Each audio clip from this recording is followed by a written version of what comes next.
दुःखी आहे आम्ही. लातूरकर दुःखी झालाय. आमचा स्वाभिमान दिवसला गेलाय. कोण आहे रवींद्र चव्हाण?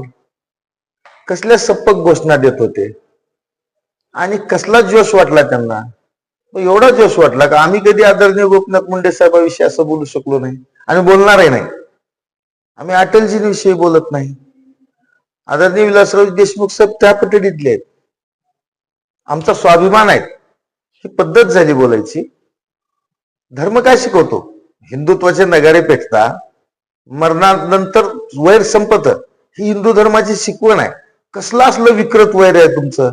आणि प्रदेशाध्यक्ष आहात तुम्ही. एवढी लाज सोडून देऊ नका. लातूरकरांच्या नजरेतून पडू नका.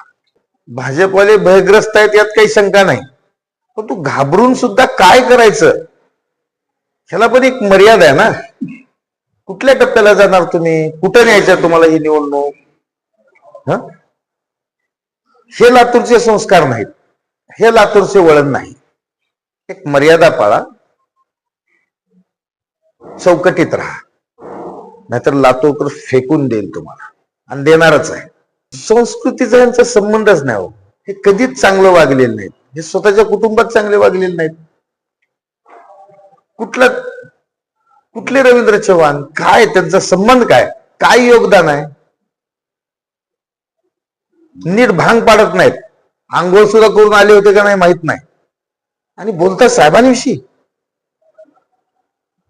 चव्हाण, आपल्या पगारी इतकं बोला साहेब.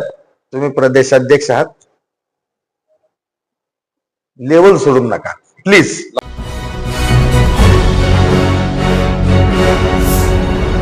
Thanks for watching Ekmat Digital.